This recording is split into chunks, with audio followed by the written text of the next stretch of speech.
Hey everyone, welcome back to Bald Guys with Guns. I'm Rob. And I'm Jeremy. And today we're talking about... Well, you didn't introduce our guest. Well, I was going to do after I introduced the caliber. All right, okay. Well, okay, so now Jeremiah is here with us again to talk about a new caliber, the 6 PRS Moses.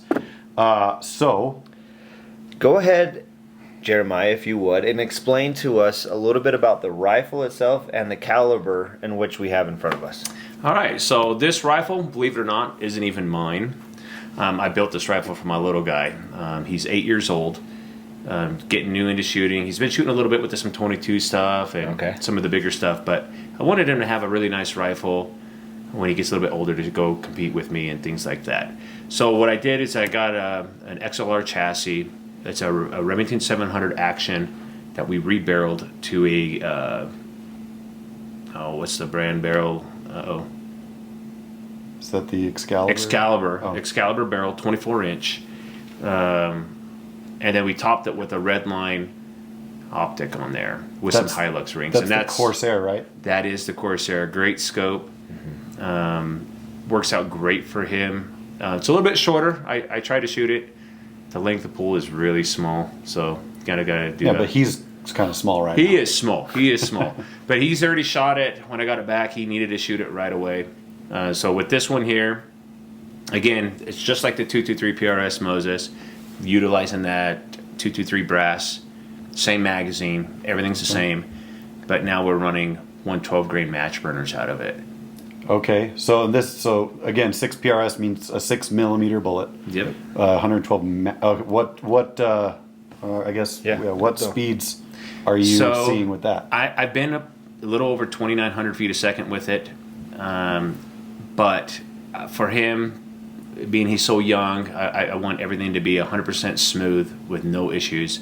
So I run it around 2809 is where I like to keep it for him. With a 112 grain bullet. Okay. Again, that's it shouldn't surprise us because he went heavier with the 223 and went faster. But all right, right. What would you say that you would compare this case? So the big one. So I've got some buddies that compete, and they love their 6 dashers. Okay. So that's what they like to run. They ran the 112 match burners and some D-Tacs, some 115 grain D-Tacs, which I've also tested in this as well. But for the budget, the match burners seem to be a little bit cheaper for me to run. Okay. And so the 6 dasher is honestly the most comparable to it. However, I'm still running less powder and getting similar, if not a little bit better velocity out of it.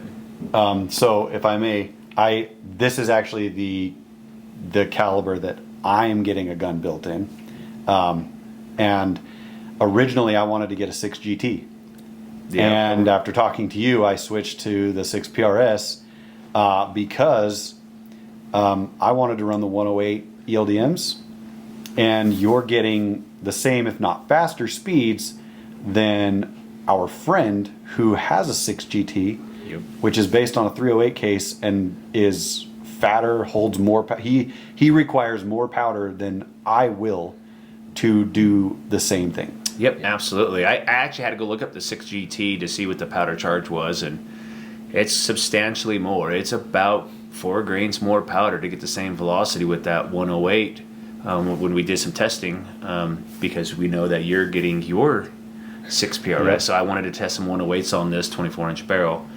And way less powder, same velocity. Yep. And we also, while we've been here at Jeremiah's, we did a stress test on Starline brass for the 6 PRS. That was a crazy test. That is so remarkable what you guys discovered on that. Yeah, I tell you that these calibers have made me kind of lazy on reloading them. I hate to admit it, but it's made me lazy on reloading for brass prep. It's just so easy. Yeah, it's crazy.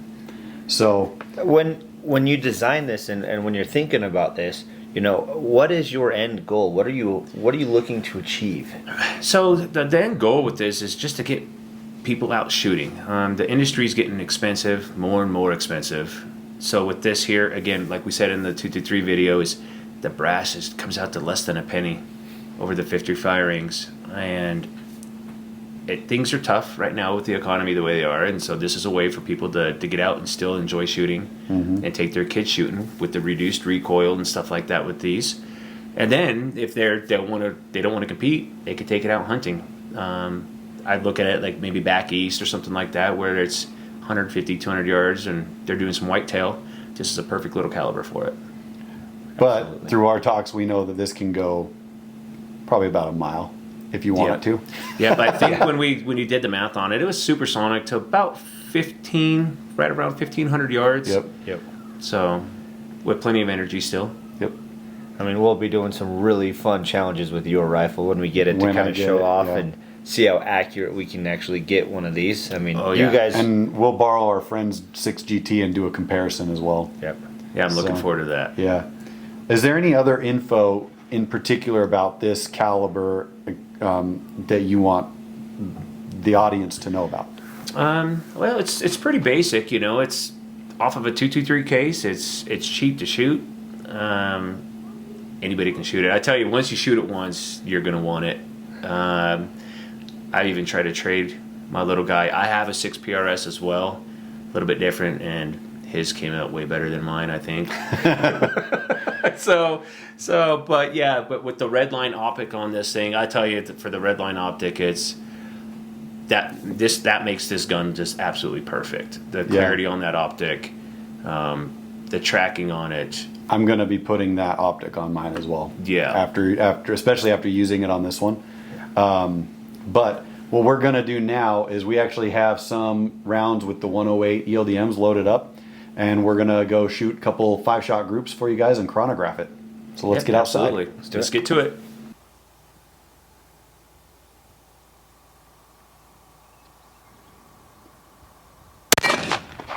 I'm saying it's pretty close to being on.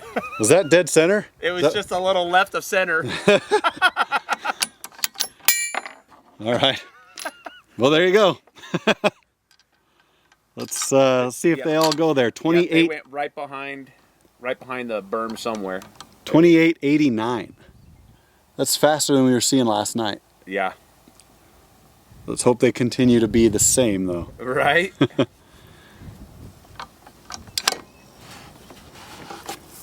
This has less firings on the brass, too.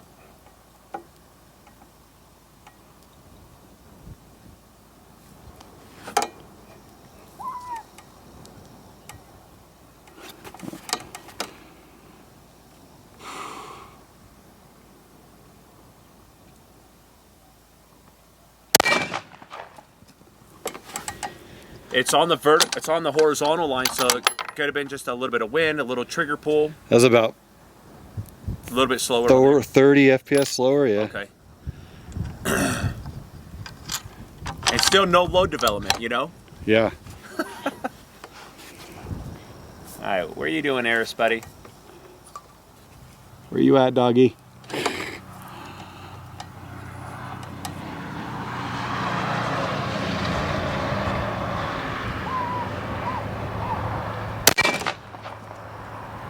You went through the same hole.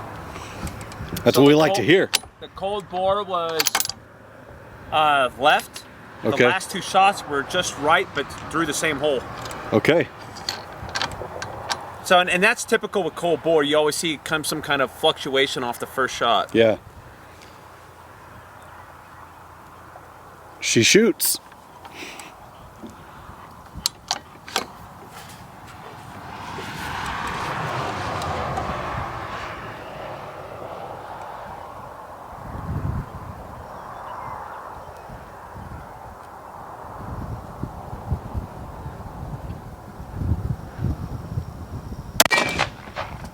Pulled it up a little bit high.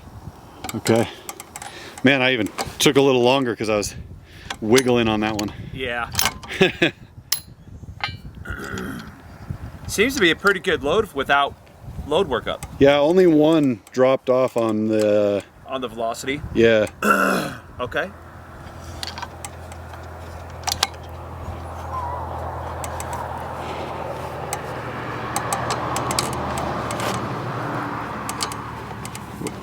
May have adjusted that bag too high.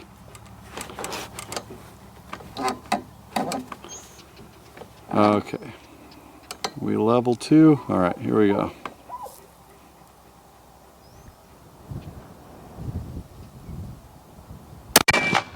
I went through this same right hole, so you got 3 shots through the same hole down there right now. Was that the last shot? That was 5. Oh, wow. Let's see what we have for it.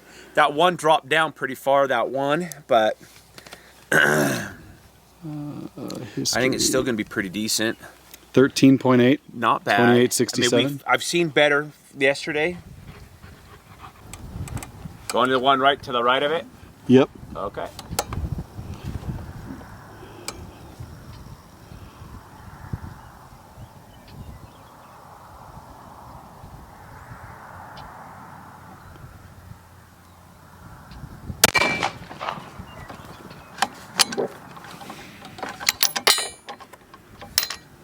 Crazy dogs. And they're taking their time on this one.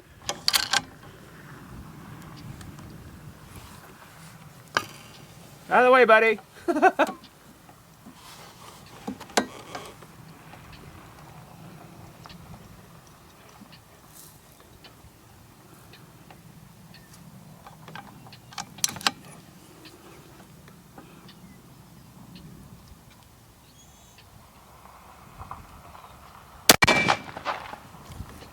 There we go. That's a good shot. That one looked like it went right in the center. Yeah. 28.30. Oh, that dropped a lot. It did. But it was still accurate, though. Yeah. Weird.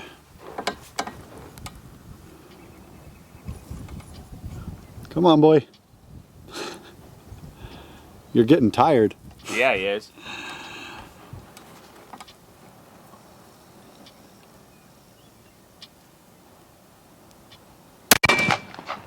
Pulled it a little right. Dang it. Felt good. Yeah. It doesn't help with shooter digging all that dirt and all the dust going over the target.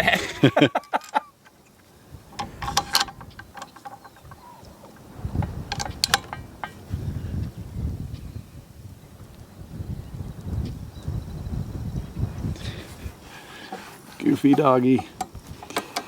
All right.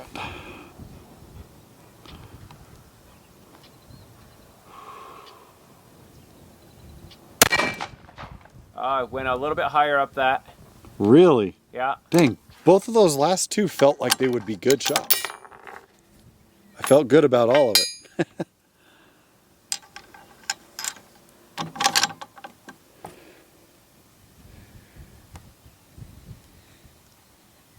He goes down there much faster than he comes back. I know.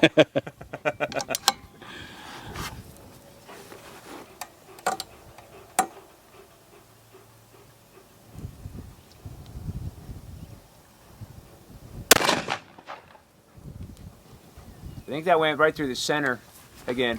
Okay. So They all felt good. Okay, so then this. Boom, boom, boom. Whoop. Oh yeah, that's probably good. So 12.4. I mean, yeah, it's still good. I think with doing a no kidding load development on it, I think it'll come down. And I bet I think the powder charge is good. I think it might just be a little bit of seating depth. It's probably just me as a shooter. So there's my two groups with the 6 PRS Moses. No load development. 0 load development, other than a powder charge. Bullet seating could fix this, or a better shooter. You want to give us a measurement on that? Yeah. What was the first one again? It was like 3/4 inch on the first target? 3/4. So Okay. we're gonna do your one here, center to center as best we can. About 0.45 there. This one's gonna be a little wider because this upper shot here. Yep. Well, actually, it's pretty close. A little bit, yeah. So that one's a little bit tighter, right there. 0.809. Yeah. So I think with a little bit of tuning on the load, it would tighten up. Or a shooter that knows what he's doing. So, I mean, the man doesn't lie. No, he hasn't lied yet. No. This is truly astonishing and so excited to actually get our hands on it ourselves. You know, with Rob's Custom coming and being able to film that, I am becoming more and more a believer in this, and can't wait until I get my hands on my own. Yeah, the one thing I'm excited for, your guys' Evens Challenge, I really want to put it to the test with this little 6 PRS. Yeah, we're excited to get some of those videos out too. The Evens Challenge is going to be fun. Yep. So, all right, well, we hope you guys all enjoyed that and that it was informative for you. More videos to come on different calibers of the Moses cartridge. Don't forget to like and subscribe, and always remember that only the most beautiful scalps are bald. And we'll see you next time.